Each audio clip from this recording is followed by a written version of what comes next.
All right, everyone. There have been some couple of different emails sent out, people trying to figure out exactly how to install Kali, how to install Ubuntu server as virtual machines on your host device. And I just wanted to go ahead and post this quick video just to kind of walk you through it all so there's no more questions about it. Just a quick reminder, if you've never installed a Linux server, they do run kind of like a Windows Nano server. And so like Ubuntu server will actually look just like this. It is basically just a command line interface. Um, so just to kind of give you that forewarning, because I had never run a Linux server before and found that out. All right, so I've already got my main Kali Linux distribution that I always run on my computer, but I'm going to go ahead and install a new virtual machine. I'm going to run the typical, pretty much everything it recommends. And let's see, I'm going to go ahead and run my Kali Linux again. Come back up here. Let's see, I'm going to use this one. Um, it, your VMware workstation is going to say it can't specify which operating system it is. That's fine. Let's see, it's going to be Linux. Just going to run it. It is a Debian. I believe it's this one right there. All right, I'm going to change the name. Let's just do Kali, and let's change where it's going to be located. Let's go here, do new folder. Kali Linux. All right. And next, I believe for our assignment, wanted at 40 gigabytes. We're going to go ahead and make it easy, split it into multiple files, leave it the way it is. Okay, so for our assignment specifically, it says the hard disk is supposed to be at 40 gigabytes. Our memory is supposed to be at 2 gigs. So we're going to have to go ahead and come over here to customize. All right, so memory standard is 512. You can raise it on up to, I want to say it's 2096 is usually what actual 2 gigabytes of RAM is. Processors, you can just leave at 1 for this instance. If you're actually going to be running a virtual machine a lot, like I run my Kali Linux machine, you probably want to bump it up to 2 processors and even increase the RAM if you have the capability. If you only have like 8 gigabytes of RAM, 16 gigabytes of RAM, you probably don't want to go above 4 to make sure that your actual host device can continue running everything it needs. The network adapter is going to stay at address translation. All right, so we're going to close that out, finish it up. And this will walk through everything once we start powering it on. Yeah, see, this is the same thing I had initially. Let's see, let's restart it. See if it kicks it on. When I first tried to install using VMware Workstation, it had this issue. All right, so I got it running. Some of you may have that issue, some of you may not. I think it's just a VMware Workstation issue. I basically just had to restart my computer and reload it back up, VMware Workstation, and everything kicked off just fine. All right, so you have a bunch of different options here. You can do live, you can do an install. Live is generally only when you are wanting to still boot from the disk and basically just testing purposes, trying to seeing which distribution you might like to actually use. In this instance, I'm gonna come down here and do a graphical install so it's a little bit easier and so you can see how things go. It's going to run through several different commands here. Of course, we're going to select English, United States,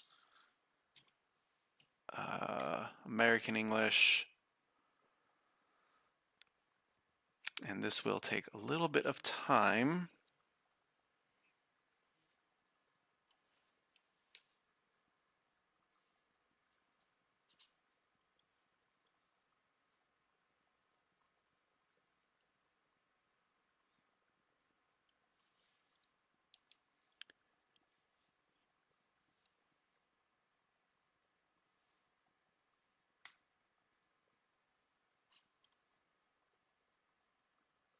You can actually skip most of that stuff there.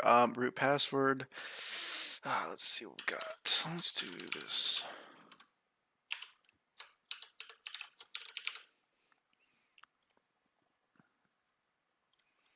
It's Eastern.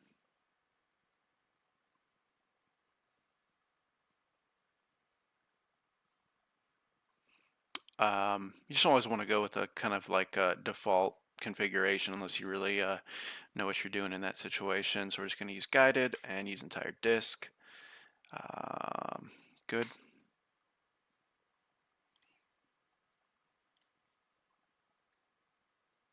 It's all files in one partition.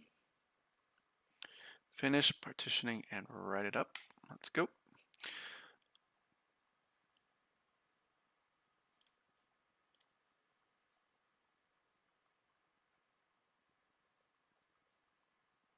Now, if you notice, everything was pretty much the default configuration.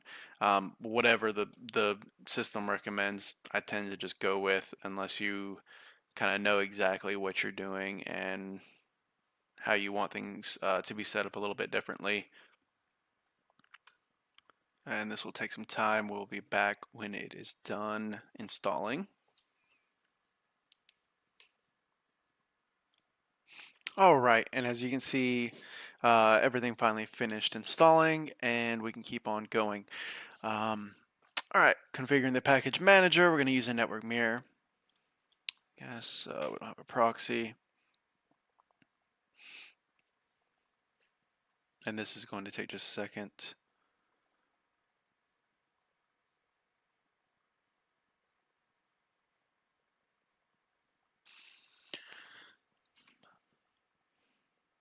All right, so this is one thing that initially I had put no, and then I realized that was rather dumb of me. I didn't need to do that because it says here, it seems the new installation is the only operating system on the computer. If so, it should be safe to install the grub bootloader to the master boot record of your first hard drive. Obviously, it's the only one because this is a brand new uh, virtual machine. So it's going to act as if it's the only operating system on it, which is exactly what you want. So put yes. Let's see.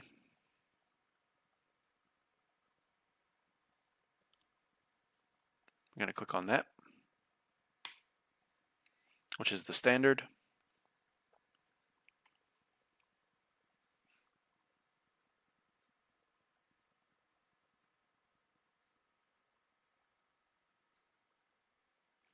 All right, it is complete.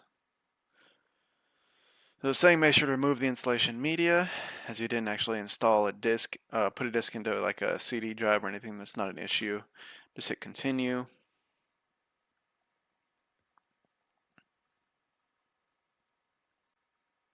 All right, and it finally finished installing. I ran through a couple more things in a like a command line interface, and now we can go ahead and sign in. So our username is root, and our password.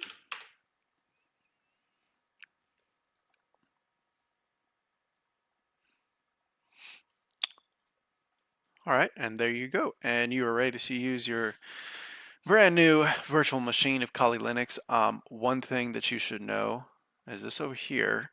You can enter full screen mode. So instead of it looking like a little window like this, you can do this.